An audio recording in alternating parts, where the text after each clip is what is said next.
I was having like a lot of really tough like personal life things going on. And I had partnered with someone in one of my businesses that ended up essentially stealing a lot of money from me. Oh.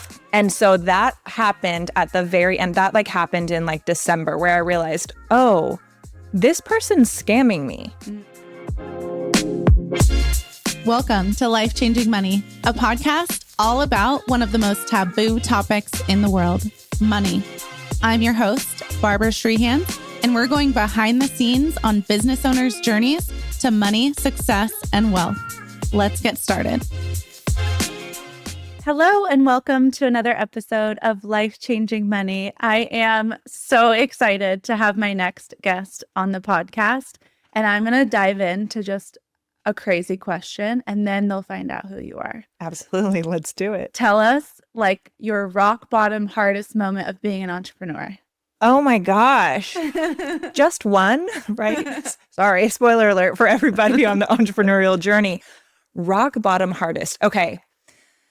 I remember it. This was like 2022 was by far the hardest year of my life from personal and several business things. I was like going between like, do I hold on to or end one of my businesses, like that sort of thing. And then I had partnered with somebody. So I was having like a lot of really tough like personal life things going on. And I had partnered with someone in one of my businesses that ended up essentially stealing a lot of money from me. Oh. And so that happened at the very end. That like happened in like December, where I realized, oh, this person's scamming me. This is why they're never available, why things keep getting delayed, why like all these things keep happening, right? Like where it was like, it's like if you've ever been in a, exactly. I was like, if you've ever been in a toxic relationship, getting breadcrumbed by someone, but an entrepreneur, right? So I was like, oh my gosh, this is what's happening, but in a business context right now. And so I'm like, okay, I'm out like a big chunk of money that for me to do right by my clients, because it was a new partnership offer that I was offering and everything like that, that this person was, you know, supporting with. And I'm like, okay, to do right by my clients, I need to refund them. So now this is all coming out of my pocket. And then with one of my other, so that's like a big loss for me with that specific business. And then one of my other businesses, I have some real estate investment properties and like Airbnb and stuff like that.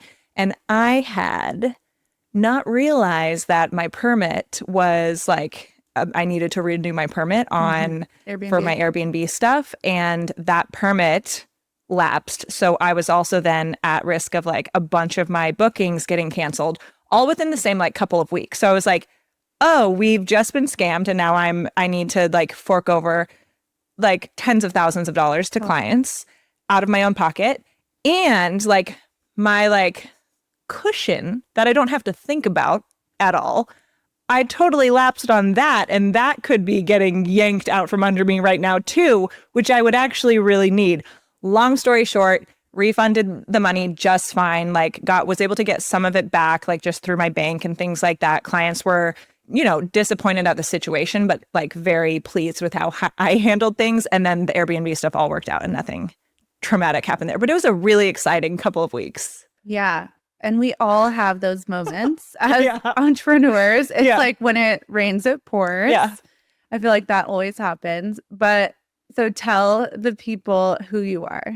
Who I am. My name is Lauren Salaun, and my main focus, my big passion, and what I believe is so much of my purpose on this planet is to support women in really embodying their magnetic feminine energy and really owning what it means to be a powerful woman. And that, of course, is going to look different for each woman. And so much of that came out of my own journey of healing, growth, even entrepreneurship, what like helped to kick that all off, but really like owning our natural magnetic feminine essence. And what that looks like in so many ways is supporting women in attracting more abundance, more opportunities, inviting more ease and flow into their lives. And also it looks like a lot of help with women with like dating, their relationships, their love life, all of that. Did this business concept come about because like you had shitty relationship?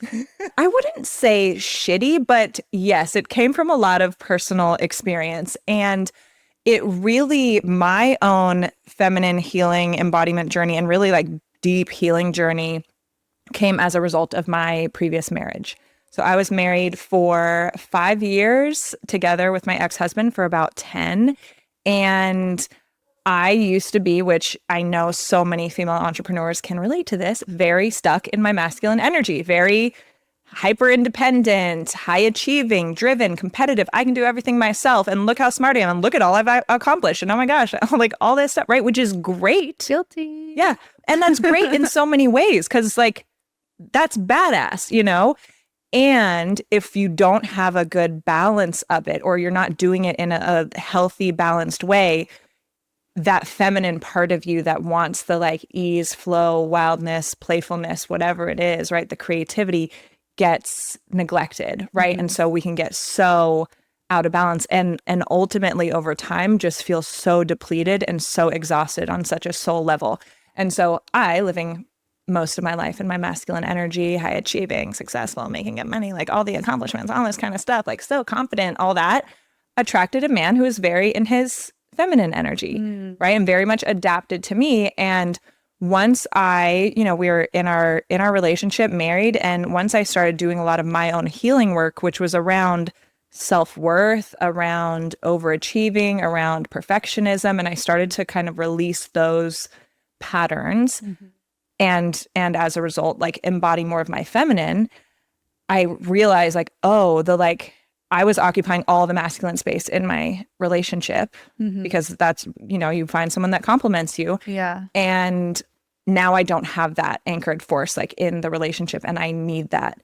Right. And so I wouldn't say it was a shitty relationship. My ex-husband's a wonderful man and we had a very good relationship in many ways. And it just wasn't lined, you know, the polarity wasn't lined up the way that it needed to be and was the best thing for us to split. And I have, of course, had a couple shitty, you know, there's some outliers that are like, oh, God, well, we learned a lot from that one, right? And so for me, it's been such a journey of learning how to like really come back home to myself as a woman and find that balance of like femininity that feels really natural to me and still be able to lean into the masculine because often like when we go on that journey, we swing hard into the feminine and then we're like, there's no structure anywhere and I can never follow through in things and I'm only driven by my feelings. And that doesn't work either, right? So finding that harmony. But yeah, there's a lot of life experience and stuff like that has gone into it. When you're describing your journey of like finding your femininity, there's probably people listening that are like, wait, I don't want that to split up my marriage. If I discover that my husband's actually in his feminine. So is there a place where then the man needs to get into his masculine? Absolutely. And so a lot of what it looked like for me, and it's so interesting because this was a long time ago now. I mean, I guess not that long. My things ended in 2020, right? So 5 years. But it feels like 100 years ago, right? Like lifetimes just ago. Yeah, and like I'm like, oh my gosh, I'm such a different person, you know. And so, if I were coaching me as me now, that version of me, I would tell her so many different things to do, and ultimately, like I think things happen the way that they are supposed to happen. But so much of the time, women, when they're in that place, right, and there can be the fear, like, oh shoot, if I change the dynamic, right? Because if we've been operating this way where I, the woman, am mostly in the masculine and he's then mostly in his feminine and I'm the hyper independent, I'm doing all the things and I'm more the leader. If I change that, what if he doesn't step up? Or what if it messes things up? Or what if then we split up, right? That can be super, super scary. Instead of just like, you know what, I'll just let things go as it is because it's good enough, right? But I know like from personal experience, good enough is really, really hard. And can feel like you're dying a very, not to be dramatic, right? But can feel like you're dying a very slow death. And for me, like the gap between good enough and great, like felt so far away and I wasn't willing to just be at like, oh, it's good enough, you know? Yeah. And so a mistake that a lot of women make is when they're wanting to shift this is to like almost like nag or try and like mother their man into doing that. Like, you need to do this, you need to do that, you need to do this, all this kind of stuff. Yeah, exactly. And when you're in the mothering energy, like you should do this. Let me show you how to do this. That's actually being in masculine energy, you know? And so it's hard, right? But being able to, you just like owning the feminine space. And a lot of what that looks like is getting in tune with your body, with your desires, with your feelings, and communicating that to him in that way. Like, oh, I feel XYZ when you do this. Like, oh, like, and men, the way that I explain this, and it's a simplification. Okay. So don't take this too seriously, is like, if you want to get different behavior from your man, like you treat men like a dog, whereas women should be treated, I know, it's not the most flattering analogy.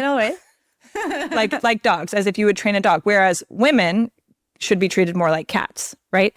And so with dogs, it's so funny. Positive reinforcement. It's so simple. Like, you did this great thing. Oh my gosh, I'm going to give you so much affection and attention and like positive, like verbal affirmation, like all of that. He will do more of it. Like a golden retriever. Yeah, right. Like, you know, but, and it works. It's really effective. Instead of the like nagging, like the positive reinforcement is so effective. And then the opposite side of things, or like what to do when there's stuff that you don't like, is, again, instead of nagging and like having a big fit about it, like express with your feelings, like, oh, I don't like when this happens. It makes me feel XYZ. And then you remove your energy from the situation. So you don't keep feeding into that. And so it's hard, because if you're like, well, I have the answers, you should listen to this podcast, you should read this book, you should go to this workshop, you should hire this men's coach, like all that kind of stuff. It's just going to keep you in that masculine place where you're mothering him and emasculating him. Like, let me show you how to be a man. Yeah. What? I made that mistake. Yeah, I did too in my marriage. When I first started the business, it was like everything was taking off so quickly. And I was also on this like crazy personal growth journey, which I think entrepreneurship is really just a personal growth journey. And you have to do both in order to succeed. Yes. But like, I was finding all the books and all the podcasts and going to all the events and doing the masterminds and like finding all these things that was helping me in my trauma and like my past. And I was shooting all over him, like, you should do this, you should read this, you should listen to this. And then I realized, okay, this isn't working. Either we're gonna like get divorced because he's not coming along with me, but like me telling him this isn't working either. Right. So like, I just have to be the example. Yes. And if he wants to come along and be curious as well, hopefully he will. And thank God he was like very curious and came along for the ride. But I know a lot of couples where that doesn't happen. Exactly. Yeah. And that was part of the thing for me that was so hard too, because we would have those kinds of conversations and I'm like, I don't know how to tell you to like be more in your masculine energy. And that feels wrong for me to step into that role. Yeah. Like, I shouldn't be telling, right? And back then I also didn't have the tools or the words to be able to communicate what I would have needed more, really, you know? But yeah, it's especially if you're driven and high achieving and you're an entrepreneur, you're used to finding solutions and we could do this, right? Like having ideas, all of that, like leading a team. And so it's such a natural inclination to want to do that with your man. But exactly as you said, it's like, no, I have to actually lead by example. And like, maybe I'll listen to the podcast out loud and he can overhear it. Maybe right? He'll hear it. And then maybe he sees these wonderful shifts in me and he's like, what is she up to? I like this, right? And that doesn't mean never speaking up about what's important, but you know, like, yeah, finding that balance of not wanting to like, let me control and tell you what you need to be doing. It's very hard. Yeah. I'm working on it. So when you were explaining, like you were going through at the time, this like personal growth journey, at that time, were you an entrepreneur just in a different business? Yes. Tell me like your entrepreneurship journey. My entrepreneurship journey. Yes. So my background is in public relations and marketing. And so I started my own business and started working for myself 10 years ago. Now, almost exactly 10 years ago. It's crazy. And left the last PR agency I was at because I was like, successful, had been promoted many times, making good money, all that kind of stuff. But I was working like 60 to 80 hours a week. I was insanely stressed out. It was just crazy. Like I was so burnt out and so miserable. And looking around me, I was like, I don't want the life or job of anyone ahead of me here. Yeah. So that is the path I'm on. So I need to get out of here. And so I really wanted to do work that I was more lit up by, that like excited me more and felt more aligned with my soul, because I was working in crisis PR in the healthcare industry. Also not hard. My most exciting. Yeah, exactly. And also needed more freedom and flexibility, and like to be the like in the driver's seat more of like how I spend my time and who I work with, all of that. So naturally went into, because I was like so beyond capacity that I'm like, I don't know what the heck I want to do now. Like, I don't have hobbies, like passions. No, I work all the time, right? Like, what are you talking about? And so I saved up a little bit, took on some consulting clients, and like gave myself a little buffer to kind of explore, and ended up having a social media management company for a little while that evolved into my own PR agency, which I actually still have. The things are shifting there. We'll just leave it at that. And I've had a fitness business before as well. And so many of these things too, like the PR and marketing, that was a natural thing for me, even just in starting my agency, because I loved sharing on social media. And so people would ask me to help with that kind of stuff. So it became a very natural thing. My fitness business, I was an athlete growing up. Once I left that agency, I was like, okay, we got to get back. Like, let me get back into like taking better care of myself. And so I'm sharing my fitness journey online and people are asking about it. So I'm like, that just very organically, naturally happened as well. And then when I was going through a lot or really dove into my personal growth journey, which would be about 2018, 2019, I'm sharing that stuff and my breakthroughs and getting people like really curious about like, oh, what are you up to? Like, you're confident, you're really like unapologetically you and like authentic, and like you really don't care what people think, like all of that. And so a lot of people just asking how I'm doing what I was already doing and sharing. And so my coaching business, like my women's business, very naturally came out of sharing my journey, especially my like not divorce journey, because I wasn't sharing like I'm going through a divorce like in that way, but what I was going through and processing and how I was growing as I was navigating that. People got very curious about it. And then after that and all the femininity stuff, people just continuing to be curious. So yeah, so now the main business is the women's work that I do. I have my own podcast, the Airbnb real estate stuff, which I love, but that's really just in the background. And then the next evolution, we will say, the next chapter of life for the PR agency. I'm excited to hear what that will be. I'll tell you when we're done. Yeah. Off the record. Yeah. So for the femininity embodiment business, how did you come up with the offerings that you have? Yeah.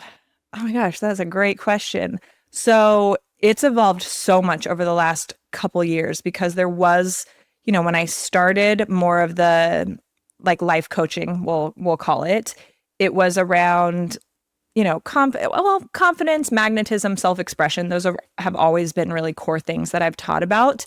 And then getting deep into those about like, okay, well, what's actually behind this? Or things that are like effortless for me, where does that come from? And how do I teach that? How do we break that down? And so I'm certified in somatic healing as well. So like really like working with the nervous system and the subconscious mind. And so a lot of it's come out of what I get asked about most, right? And the stuff that I have the most fun teaching and talking about. And so really like I've shifted more into the dating stuff in the last like 6 months, honestly, which is so fun. And it's so exciting. So there's still stuff that's not just about dating, like, yes, about feminine embodiment, women's empowerment, confidence, self-expression, authenticity, all of that. And just femininity in general, because even if your relationship is fantastic, if there's ways that you can deepen your feminine embodiment, that invites more, it makes you more magnetic. It invites so much more richness into your life, I think. And I think like as women, everyone's energetic balance is unique to them. But I think most women will ultimately feel most at home like being in their feminine as their default and being able to lean into the masculine as needed. So my offers have come from like, what do I get asked about most? What do I see as opportunities in the market? And and like, and also like, what am I really, really good at? Yeah. Too. Like, what am I great at? It's probably really fun to like, for lack of a better term, be like a dating coach for people in this day and age. It's so fun. Because all I hear from people, I mean, I've been married 9 years, so I don't know the dating scene for a while, but that dating is so hard. And that was one of the things, because yes, that's what I hear all the time. That's what you see on social media all the time. I live in Los Angeles too. When I moved to Los Angeles from Santa Barbara, I moved right before I got married. So are you from Santa Barbara? No, I'm from Northern California, Sonoma. From Oh, cool. Yeah. I went to Westmont College. Okay. Yeah, so I lived in Santa Barbara for a while. I'm actually going tomorrow to Santa Barbara for the day. But yeah, so I moved to Los Angeles right before I got married. So my first 5 years of married life, or my whole married life, right? And my first 5 years in LA, I was married. And then COVID happened. Oh, great. So I ended my marriage right like 2 months into COVID, which is awesome, right? It was a really exciting season for me. I think there was like a mass exodus. There was, too. right? That's another story. Yeah, that's another story, right? and so like LA was just so weird during that time. You can't go out, you can't meet people. So I'm like, what the heck do I do? Like, how do I meet somebody? Like all of that. And so got into dating apps and stuff. But I haven't used apps like for several years, but I have had a fantastic time dating. Ooh. And I'm good at it. And I like it a lot. Like I have so much fun dating, and which is so funny because like the man I'm dating right now, he's like, guys don't really love to hear that dating's easy for you. I'm like, you don't? You want me to say it's miserable and hard and nobody wants to date me? I'm like, what are you talking? I'm like, yeah, I'm sure your ego doesn't like that, but I'm like, dating's not hard for me. And like, I'm good at it and I have fun with it, Yeah. But so many people's experience is like really rough and miserable, and it feels like a chore and it feels like work. And there's a lot of reasons for that a lot of the time. And yes, of course, like I've had my share of like weird dates, messed up people, like toxic situations. Yes. Like, right.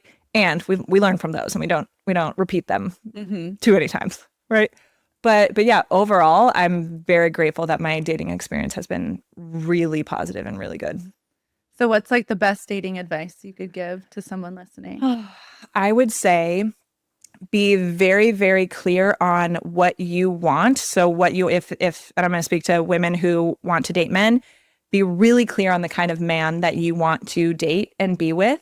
Be really clear with yourself on what kind of relationship you're looking for. If you're just looking for something for fun, or if you're looking for your husband, like getting so clear on, okay, what am I available for and what do I want as far as a relationship goes? And then what kind of man do I want? And when you're so clear on those things, it's going to weed out so much that doesn't fit, because most people and most situations are not going to be a fit for what you're looking for. So there is going to be a lot more no's and a lot more passes than there are yeses, right? And so when you're really clear on that, you're not going to waste as much of your time and energy. And it's also going to be so much easier to say no to the things that aren't a fit for you, right? Even if he's like super hot or whatever it is. Yeah. How about confidence? How can you help us be more confident? Yeah. So I think something specific with dating, I mean, there's so many things I can say. I'm gonna give one general tip, and then I'll give you one for dating specifically. I think one of the general things that like always helps me with confidence is like just the fact that like everything that had to go into you being alive right now, like all the people in your family lineage who had to like survive and then procreate and all of that for you to be here, like makes you so, and it gets me emotional when I like think about that. It makes you so special, like such a miracle, right? To have like, to just be here existing. And there literally has never been and will never be another one of you. So just like connecting with how special you are, like, I don't know, that for me like lights me up, and I'm like, what? Like, yeah, this needs to get shared with the world then, right? And so that just overall like connecting to like the gift and the miracle that you are, and knowing too that your you-ness, right? Like, because people, everyone can get so easily into their own heads and like want to show up a certain way to be liked or whatever it is. And I very much used to be such a people pleaser and so concerned about that. Like, you want people who want your fullness and who see you and your vibe and are like, oh my gosh, that's my kind of person. You don't want people that want the fake version of you. And so going out into the world, like unapologetically yourself and knowing like, okay, if I'm not somebody's vibe, I'm not their vibe. And that's okay. I don't need to take it personally. Just like there are plenty of people that aren't my vibe and it's nothing about them exactly. Right. Yeah. So those things to keep in mind. And then with dating too, a shift that I encourage a lot of women to make, because a lot of the time, again, it's kind of similar to what I just said, but a lot of women are like, oh, well, like, does he like me? Am I what he, like all this kinds of stuff. And yes, if you're wanting a relationship and all of that, and in dating, like, yes, you need to be a fit for what he's looking for too. Of course, it's a co-creation, right? But not trying to make yourself into what he likes, right? And not getting in your head over like, oh, I hope like did I say the wrong thing and he's not going to like me or like all this kind of stuff. When like you should be focusing on whether he's the right fit for you, not whether you're the right fit for him. And so like it's almost adopting this like selfish mindset, not like exactly selfish, but that kind of mindset. Like you should be the priority in your dating. And so like, okay, if he doesn't want to go on another date with you, that's fine, right? Like, sure, it might sting a little, it might hurt your ego a little bit, but like, I don't know. I want a man who's like obsessed with spending time with me and is like, I want you to be even more you and like your fullness and all of that. And a man who's just like so into who you are, right? Like not somebody that I feel like I have to shapeshift into being what he wants. Right. And so that perspective of like knowing so clearly, this is what I want, this is what I'm looking for, this is the kind of relationship I desire, the life that I want with my future partner, whatever it is, right? I mean, like, does he fit that? Right? Is he a fit for what I'm looking for? Because if not, there you go. Like, it's pretty simple, right? And it's his job, not yours. It's his job to assess whether you are a fit for what he's looking for. Right. So instead of getting in your head over like, oh my gosh, am I showing up right for him? Right. Like, no, you need to see if he's what you want. That's I hope a little confidence booster.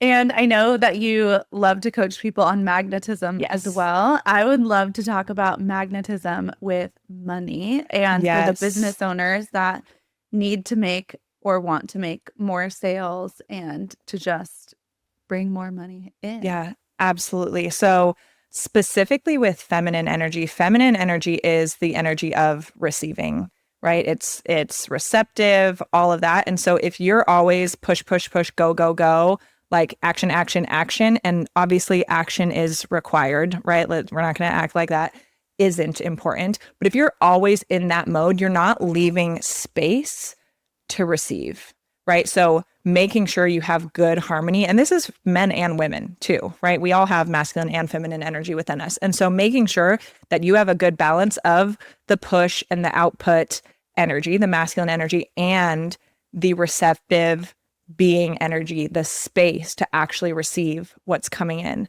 And for me, you know, one of the big kind of tipping points for me in going into my like healing and, you know, inner work journey was I got to this place with my business that I was like, what am I doing wrong? Because I'm working so much. I'm exhausted. I have a never ending to-do list. Like something's not right. And my bank account doesn't seem to be matching the effort and the time and the energy that I'm putting in. Like I can't work more. So like, what the heck is going on here? And when I started to really like heal in so many ways, but especially learn how to be more in my feminine and safe in my feminine and in that like, you know, like having more playtime and fun time and spaciousness, I started like this shift happened so powerfully where I was like, oh my gosh, like in 2020, you know, and I made a lot of shifts like in my love life and relationship and all of that and really dove more into this work. I was like, I've made more. I like 5x, 7x, I forget now exactly, but like dramatically increased my income and worked less than I've worked in my entire life. And that like momentum continued and that balance continued. I was like, what? This is crazy, right? And so with regard to magnetism, making sure you're in tune with your feminine energy, that receiving energy. And so even just that is notice how you receive small things. If somebody wants to do something nice for you, like I gave this example the other day on social media where like I go get the like huge water jugs filled for like my spring water in my house. And when the guy who works there asks, would you like help taking these out to your car? I'm strong enough to carry that thing. I can also put it on the cart myself and wheel it out to my car.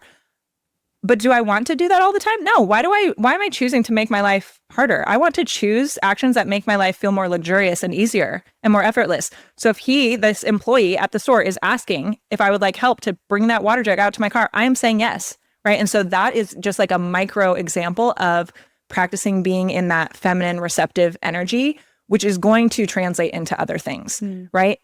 So how do you receive normally?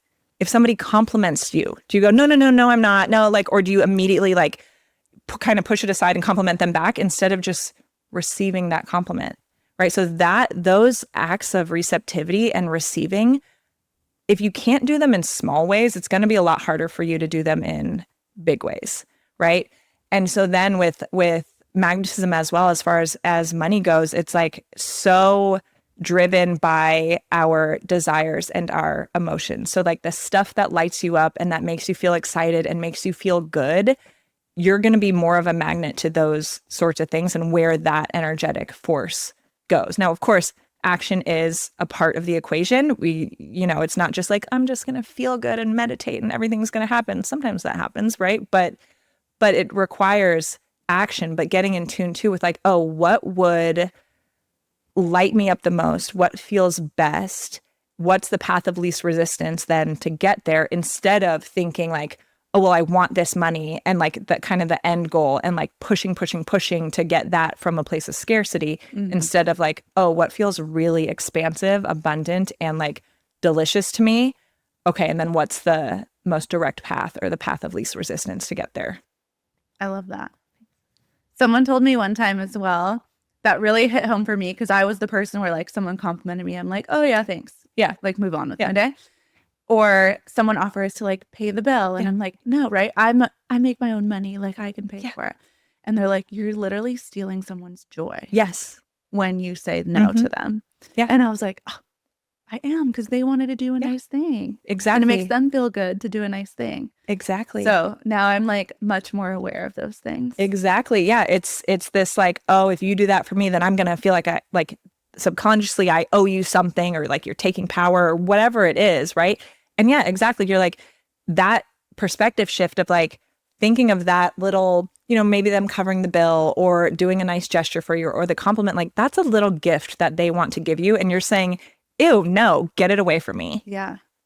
Rude. Yeah. Right? Like let them give you that gift. And like and so one of the things that can be so hard, and this is such a like basic exercise that I'll have clients do or people in courses and stuff like that, is like practice when someone gives you a compliment, literally taking a breath, receiving it, letting it land, like listening to every word, and then just saying thank you. Thank you so much. And if it feels authentic to you to compliment them back, sure, do that, but not doing it out of a like, oh, they said this nice thing, so now I have to, otherwise I'm a jerk, or whatever it is, or like I feel uncomfortable receiving this nice thing, so now I have to be awkward or something, right? Yeah, because when you say that to someone, because I'm sure if you've experienced like giving someone a genuine compliment and it seems like they brush it off, you're like, well, that was lame. Yeah. Right? You're like, fine, I won't compliment them. Yeah, fine. If you didn't like that, you don't get any more of it. Exactly. And so like the giver wants to feel that appreciated too. You mentioned you're a somatic healer as well. Yes. What are some of your favorite like self-care practices? Yeah. Oh my goodness. So somatics for me has been so powerful, and I got certified in it because I was seeing so many powerful results for myself in my own healing. And I was like, I need to understand this stuff more so that I can do it more for me. Right. And of course, share it with my clients, because I think it's so much better than talk therapy. Right. Like, because you get into where the stuff actually is. And we can conceptualize and talk about things so much, but that doesn't necessarily mean that we're embodying the change or that change is even happening a lot of the time. So somatics has been incredibly transformational for me. And some of my favorite things now, it's wild, because even just a year ago, like the things that I felt like I like needed to do every day, I had like this long list of like, well, I have to do this, I have to do this. And then until I'm ready for the day or until I'm like, at my great state to be productive or whatever. Yeah. And now like so many factors, but like doing a lot of that healing and clearing this stuff out where I'm like, oh, I don't need those things anymore because we quote unquote fixed it. We did it. It's gone. Right. So that's amazing. And then like really like getting locked into my relationship with God the past year and a half, 2 years in a new way has like cleared so much out too, which is beautiful. But so like some of my favorite things would be, I mean, I do a lot of like dance and movement. So really like connecting into my body. If I'm feeling like an emotional block, like letting the emotions out and not letting myself be overcome or like, taking the whole day to be in my emotions. Sometimes that's kind of necessary. But like if an emotion needs to get out, I like give it the respect to like be heard and happen. But also too, noticing where I feel blocks in my body. Like, okay, when I think about this or when I'm doing this activity, what part of my body is constricting, right? And this is there's different modalities and techniques that we do to like release that, because a lot of the time the like psychological trauma or the mental block or the limiting belief, right? It's living somewhere in your body. And so if you're like, oh, every time I think about checking my credit card statements, I feel a pain in my, I don't know, like right shoulder. Like we can do things to release that physical strain that is actually going to also help the like mental, psychological block and trauma that's going on too, which is, it's fascinating because it doesn't have to like make sense in a way that we would think it does. Yeah. No, it's so true. I was having this like chronic low back pain for so long, and I realized it was like trauma from my parents. Like whenever I was like trying to work through something with their craziness or whatever, like it's all in my like left low back. And then my like right shoulder blade will trigger when I'm thinking about like something else. It's so crazy. And all of those things have like metaphysical, like spiritual, emotional connections too. It's so interesting. Have you ever heard of spinal energetics? On one of your podcast episodes, and I've heard some people talk about it before, but I heard you talking about it with somebody and I was like, what is this? It's so cool. If you ever want to go, meet me in Long Beach. Okay. She's the best, Kelsey, and she does group sessions like a couple times a week. And I just did it for my mastermind group. I didn't like warn them or anything. Like they're in this mastermind group to like scale to 7 figures, and like they're very strategy oriented and like all the things. And I was just like, bam, we're doing spinal energetics. And it was just like so cool to see everyone's like instant transformation. So I love all of that kind of stuff. Oh, I love it. It's because it can clear things that have been blocks for like so long. And so even like other things like breath work is something, I mean, sometimes just like a good scream. Yes. Right? Like I was at a retreat a couple months ago, and the speaker had everyone scream at the top. Like there were 200 women in the room. And like we all had to scream like as loud as we could into the corner of our elbow or the crook of our elbow. And it was like, first of all, so bizarre to like even do that. It felt really weird. And then before you start, you're like, wait, is everyone actually going to scream? Or am I going to be the only one? Is everyone actually going to scream as loud as they can, or just like what feels appropriate? Yeah. And it was like so crazy how good you feel after. Oh, it's so good. It's so good. Yeah. How did you get into real estate? So my parents have always had like rental properties and stuff like that. And especially my mom, like as she prepared for retirement, she like has just been so passionate about like loves flipping properties, but like flips and keeps. So she flips and rents. And so she's been doing that for a long time. And we bought one together in Santa Barbara, actually, when I was still living there after college, because I was going to move into that house. And then I met my ex-husband and was like, well, I'm not living in Santa Barbara anymore because he lived in LA, still does. So I moved to LA. And so we started that project together. And that's actually one of my Airbnbs. And so that just like, so from family doing it. And then when my ex-husband and I bought our house, which is now my house, when we split, I kept the house. The plan was always to convert the back like garage, it's a detached garage kind of studio space into a rental. And so once we split up, I'm like, well, I'm still doing that. Yeah. Right. So converted that whole thing into a 2-bedroom guest house and then like picked up another one. And so it's so cool to be able to see something from like being a piece of crap a lot of the time or completely different and then being like, oh my gosh, now look at it. And it's stressful because it's a lot of money, right? And it's like a lot of decisions and a lot of decisions I had never made before. I'm like, I don't know what kind of flooring or like fixtures and like doing it during COVID too with my guest house. I'm like, everything's delayed, like all this kind of stuff. And you're in LA County, which is like notoriously the worst for tenants. Yes, LA is frustrating, but like, you know, we make it work and stuff like that. So yeah, so it was just like through family being involved in it and then like making smart choices with buying my first home. And it's great for taxes, guys. Yeah, it's great. And so like, and it's nearly passive income, right? Yes, I spend like 2 hours maybe a week managing Airbnb stuff. And I have an assistant who helps too, but like it's so low effort for me and literally like, you know, money I don't think about coming in every single week that I don't have to do a lot for. And so I love it so much. So that's one of the things I'm leaning into a bit more this year. One of the last questions. So whenever I'm with my girlfriends, we always have to tell each other like our newest favorite weird thing. So the last time, a couple weeks ago, I was in Florida with some of my business besties and one of our girlfriends was like, have you guys downloaded the Patterns app? And we were all like, no. And we all downloaded it. It's like the best thing like I've ever discovered. Astrology one? Yes, okay. But it's like so creepily accurate. Yeah. So do you have a favorite like app, podcast, book? Like what's your favorite thing lately that someone's going to be like, oh my gosh, how did I not have this in my life? Okay, sure. I don't know if I have a favorite app that I'm looking at a ton. I gave up scrolling for Lent, so I'm like not even on my apps very much. Like, wait, what does that even mean? Scrolling. So sometimes I still do it at all. No. I can go on to check my messages, to respond to comments, to post my stuff, right?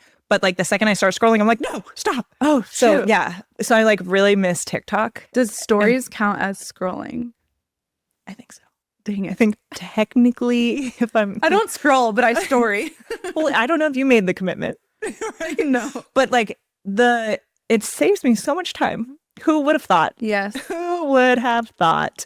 Okay, so like apps, I'm not really in a ton of apps right now, but yes, I love podcasts. And I've been really listening to this podcast that if you're into like metaphysical, supernatural stuff, and so it's going to get weird, right?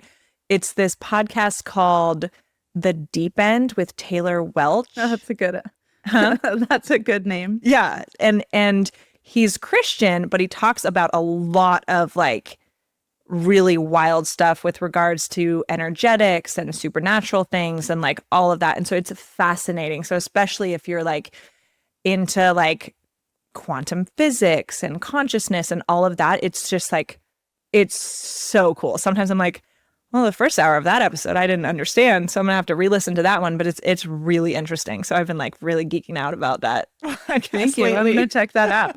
Yeah. So tell everyone where they can find you and how to work with you. You guys can find me everywhere on social media, website at Lauren Salaun, Salaun. I'm most active on Instagram, and then I do love me some TikTok as well. I get a little more unfiltered over on TikTok.